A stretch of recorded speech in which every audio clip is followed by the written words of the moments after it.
What is up, everybody? We're back with another video. Behind me we have Joel's truck. I know in the last video I posted a drop truck that we did, and I did show you guys exactly how we did that. So on this video you get to see exactly how everything is taken off, and you guys will be seeing some of that soon. And we also have some C30 footage that's going to be out soon as well. Everything should be back to normal at the shop next week because I am out for the remaining of the week, I think. I'm dealing with some IRS stuff. Yeah, make sure you take care of that.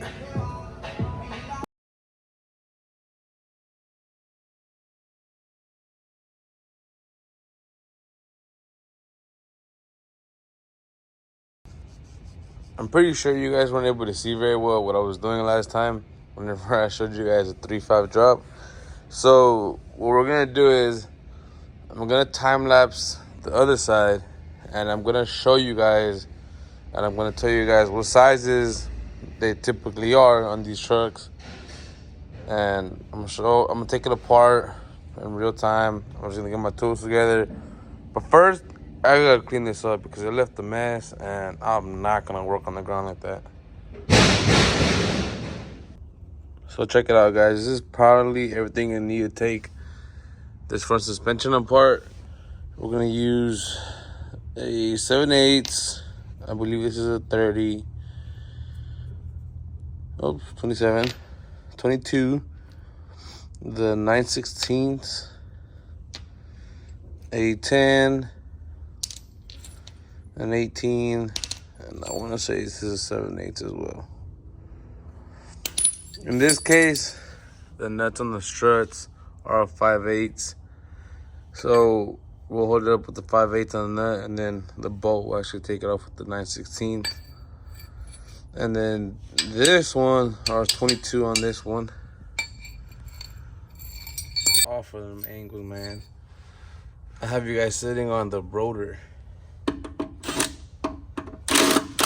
Like I said, grab your 9/16, and then this one's gonna be a 5/8. It's not gonna come off that easy, I promise you. I just loosened it before.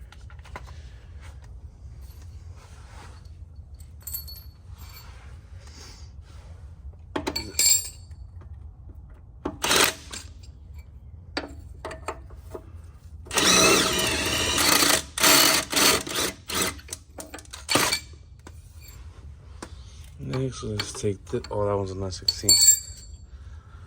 Let's take this sway bar off since we're already here.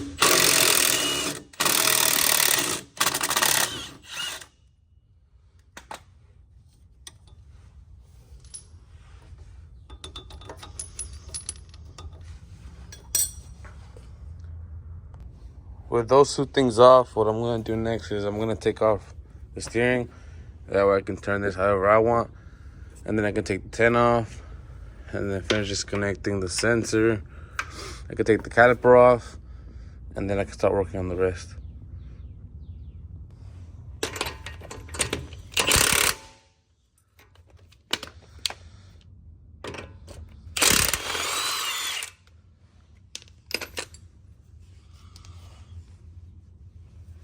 So you are gonna have to whack the heck out of this. Make sure whenever you're taking this off, don't hit the bottom, you'll mess that up.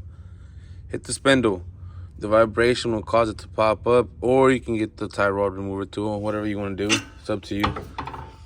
So basically, I take that off so that I can spin this around, and then I have easier access to the 18s that hold the caliper bracket.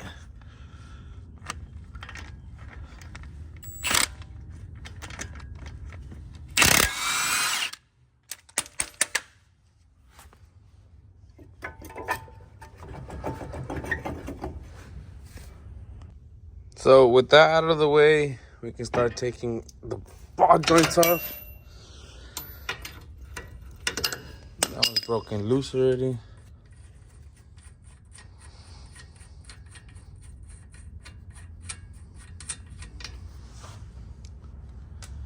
And then the bottom one should be a 22. Put that on our impact.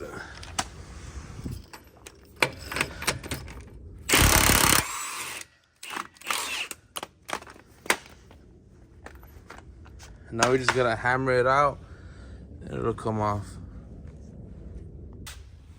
Up next, we have the upper control arm. And you just gotta take off the 7/8 nuts that are on each side. I already took off that side just to speed things up on this. And then grab your little hammer and just tap those bolts out.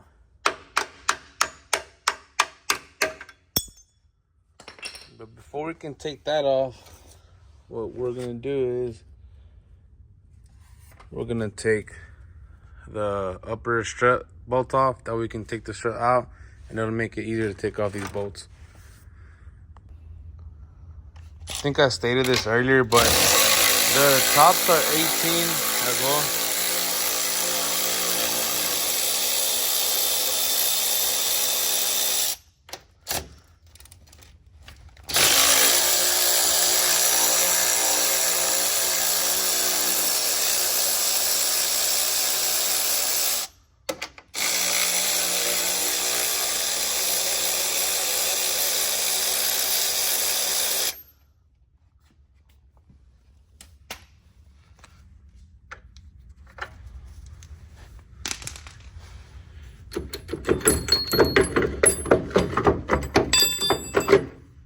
There we go.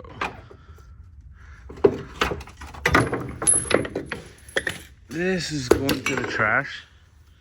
And then now we can take off these.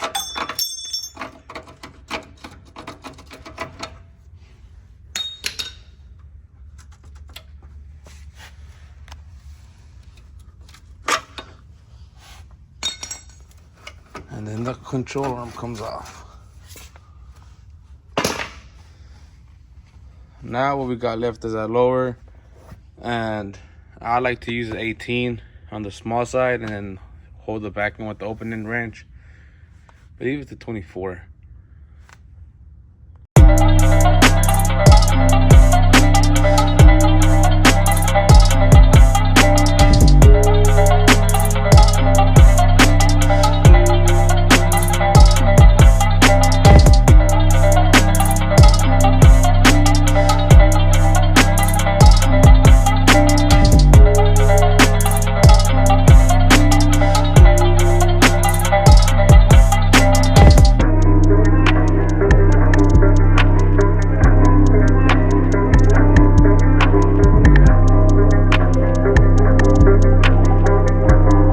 With the front taken apart, we can start taking everything in the back off. We gotta take the gas tank off.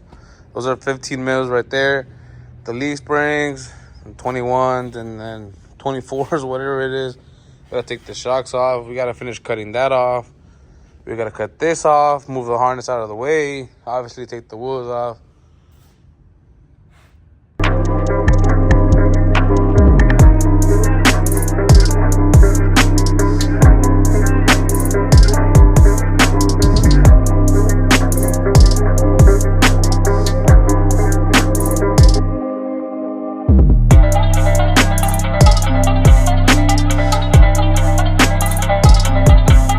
Do not do what I just did at the end unless you know what the fuck you're doing, or you're gonna hurt yourself for real.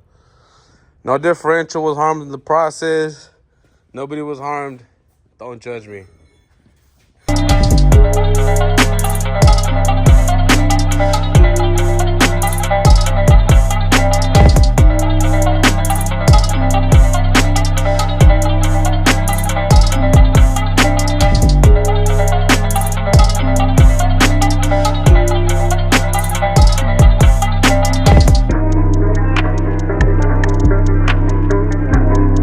Now that we have everything off, we can go in here and start stripping the frame. You gotta clean it up the way I did in the last video. We gotta get rid of that.